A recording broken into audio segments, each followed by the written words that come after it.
السلام علیکم ورحمۃ اللہ وبرکاتہ۔ الحمد للہ رب العالمین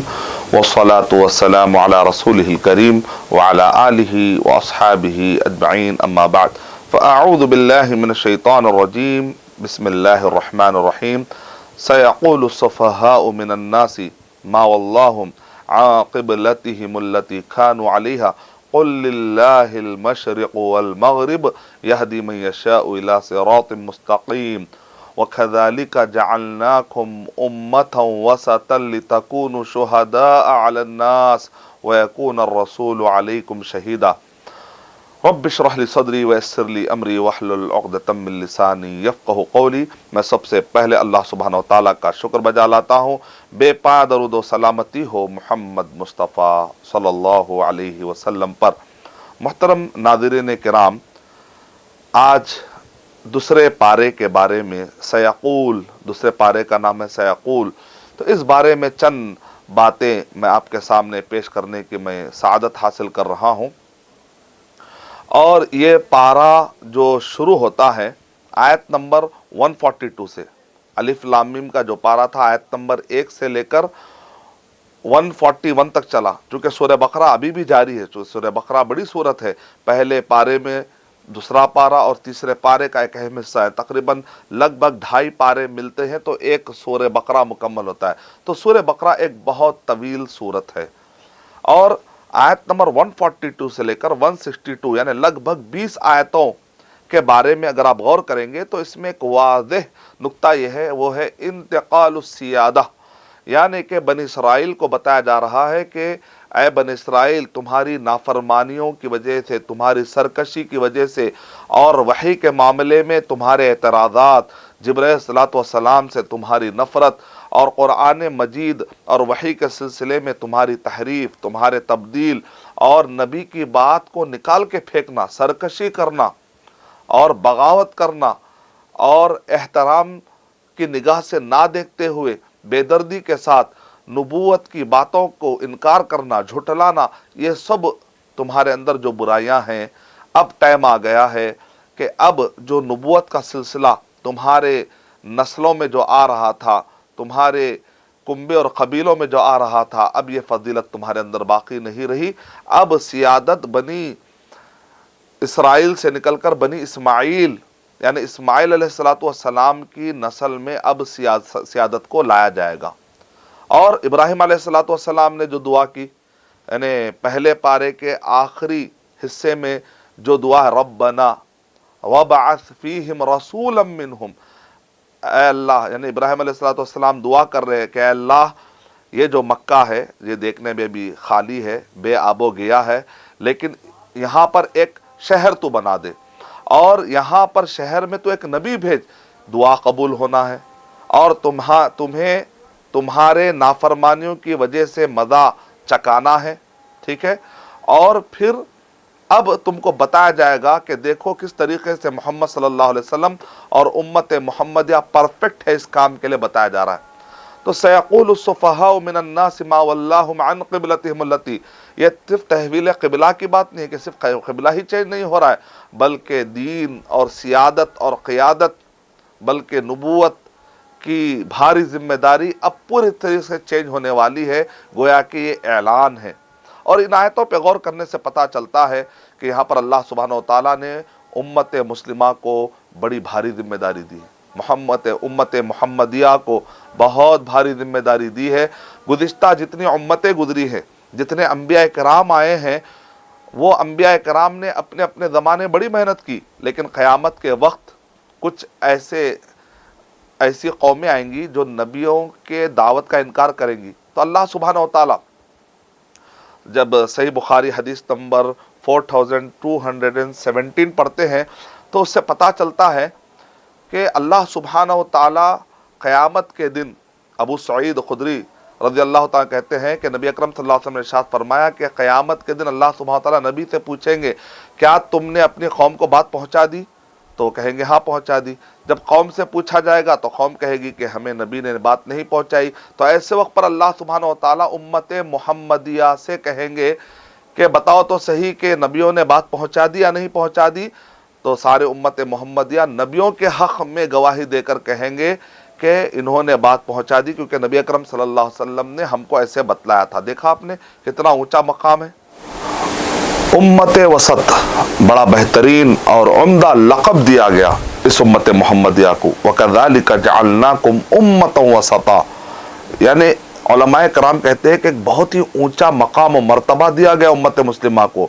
اگر امت مسلمہ اپنے فریضے کو نظر انداز کرے گی، اپنے فرائض کو، اپنے ذمہ داریوں کو چھوڑ دیں گی، تو اللہ تعالیٰ نے بنی اسرائیل کو بھی عزت دی تھی، وَأَنِّي فَضَّلْتُكُمْ عَلَى الْعَالَمِينَ، کہ ہم نے سارے جہانوں پر تم کو فضیلت دی۔ تو اللہ سبحانہ وتعالیٰ نے پھر وہی بنی اسرائیل کے بارے میں کیا کہا؟ وَضُرِبَتْ عَلَيْهِمُ الذِّلَّةُ وَالْمَسْكَنَةُ، کہ ذلت اور مسکنت طاری کر دی گئی ان کے اوپر۔ تو بالکل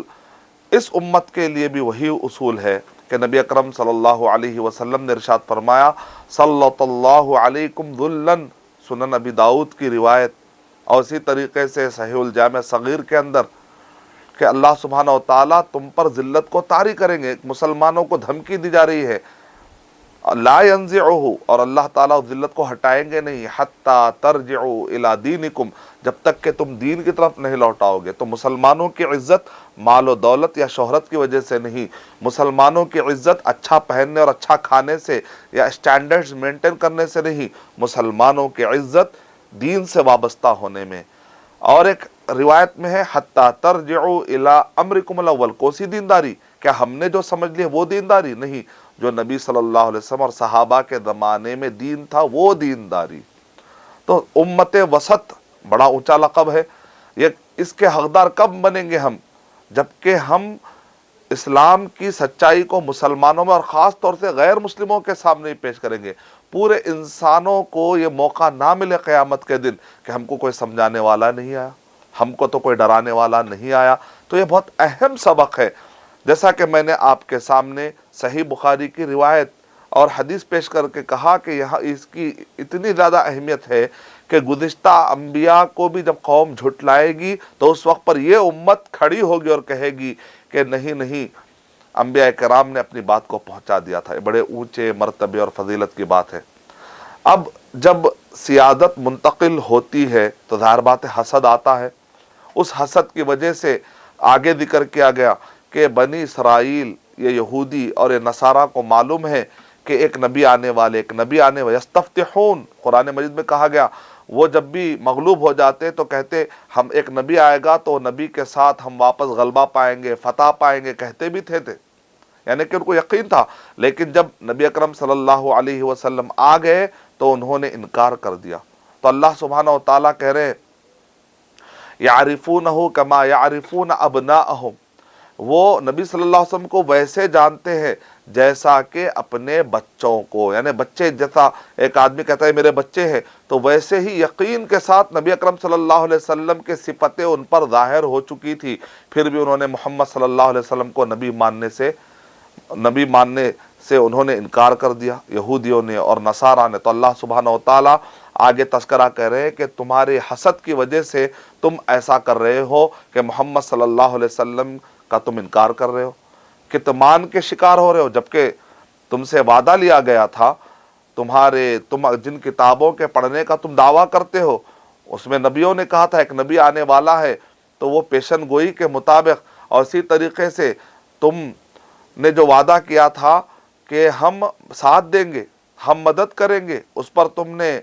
عہد و پیمان بھی کیے تھے، لیکن اب چھپا رہے ہو، اس حقیقت کو چھپا رہے ہو، کتمان کر رہے ہو۔ اب ظاہر بات ہے جو کفار قریش ہے، جو کمزور لوگ ہیں، جو بدو لوگ ہیں، وہ کہیں گے اہل کتاب محمد صلی اللہ علیہ وسلم کو نبی نہیں مان رہے، یہ پڑھے لکھے لوگ ہیں۔ تو ظاہر بات ہے اس میں محمد صلی اللہ علیہ وسلم کو بھی تکلیف کا سامنا کرنا پڑ رہا ہے کہ راہ ہدایت عام نہیں ہو رہی ہے، لوگ کلمہ نہیں پڑھ رہے ہیں، اور دوسری طرف اہل کتاب چھپا رہے ہیں۔ عام اور کمزور ذہن کے لوگ سمجھ رہے ہیں کہ اتنے پڑھے لکھے لوگ نہیں مان رہے ہیں، تو ان کو بھی شک میں ڈالنے کا تم ذریعہ بن رہے ہو۔ پھر ظاہر بات ہے ایسے وقت پر ایک قسم کی تکلیف ہوتی ہے،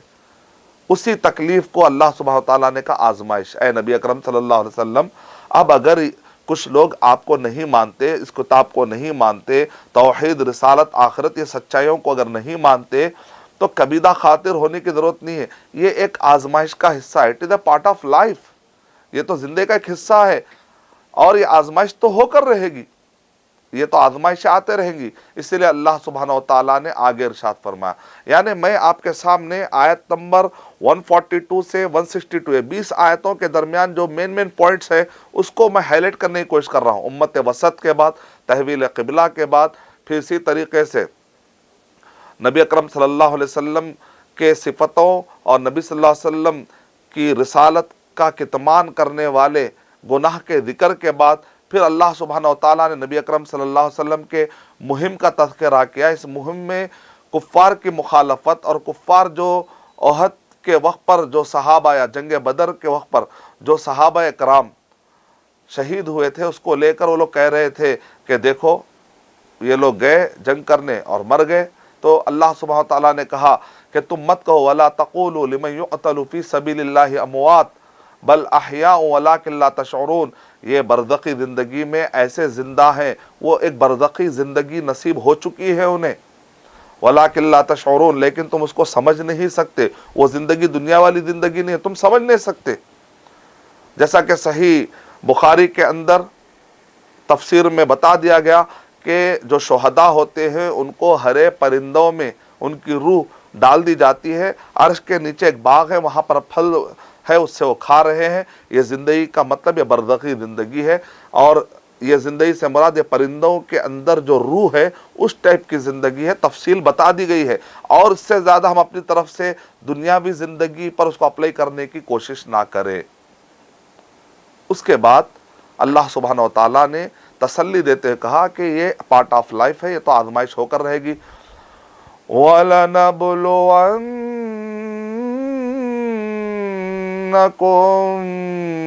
بِشَيْءٍ مِّنَ الْخَوْفِ وَالْجُوعِ وَنَقْصٍ مِّنَ الْأَمْوَالِ وَالْأَنفُسِ وَالثَّمَرَاتِ وَبَشِّرِ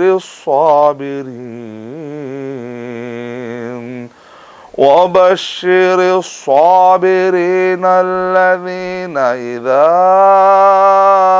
أَصَابَتْهُم مُّصِيبَةٌ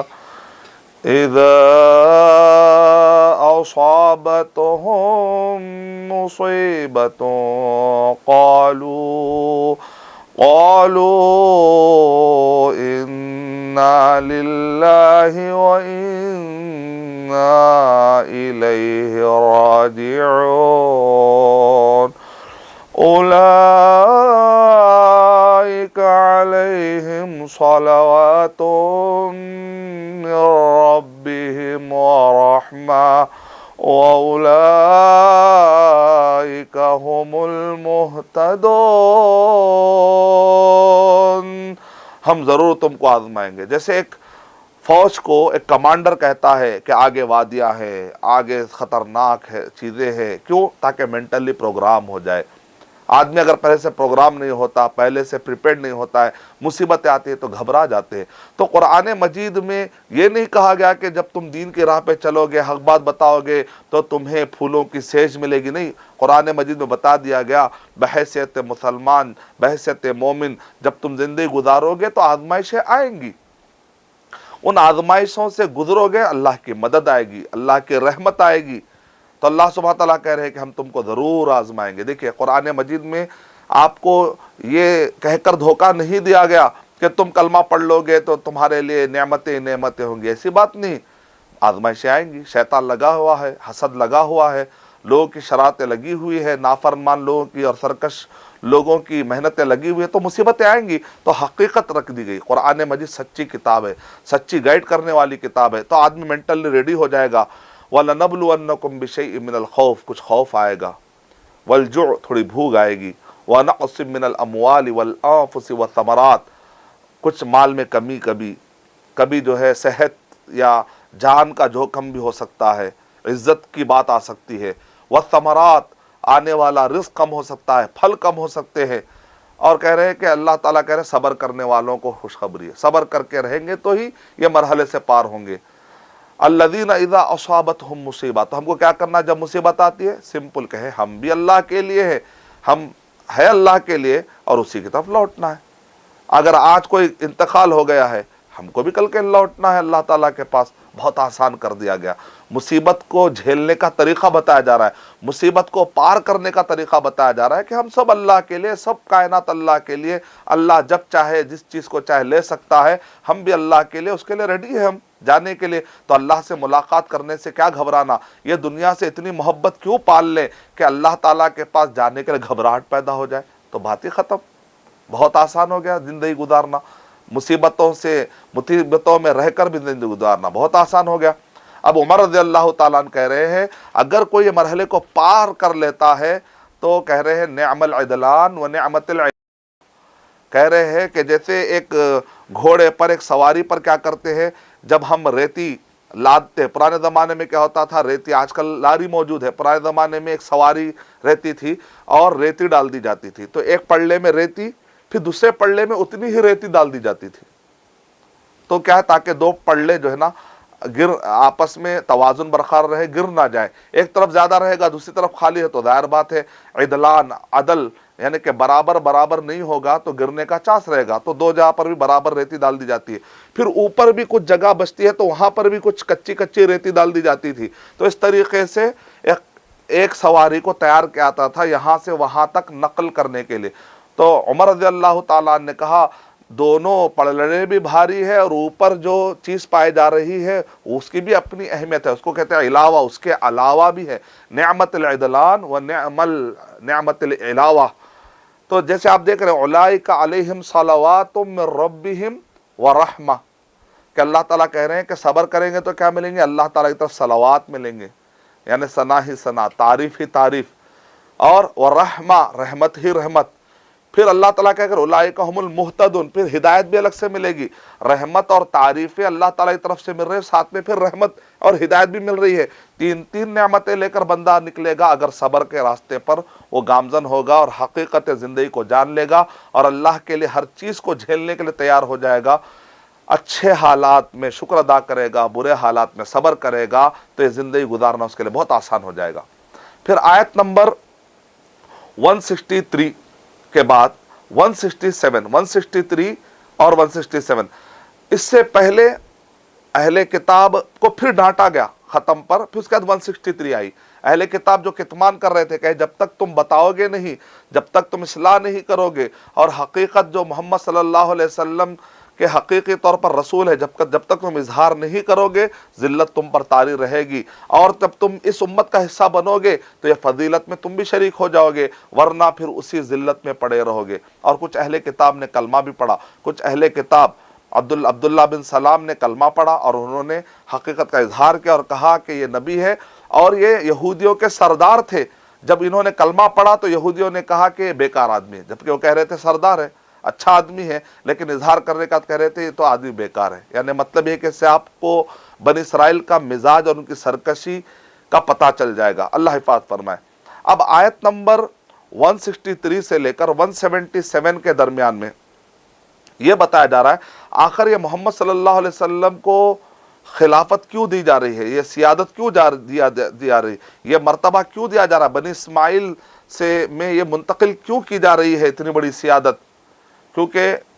جو کفار قریش ہے، جو اہل کتاب ہے، جو کفر کر رہے، جو منافقین ہیں،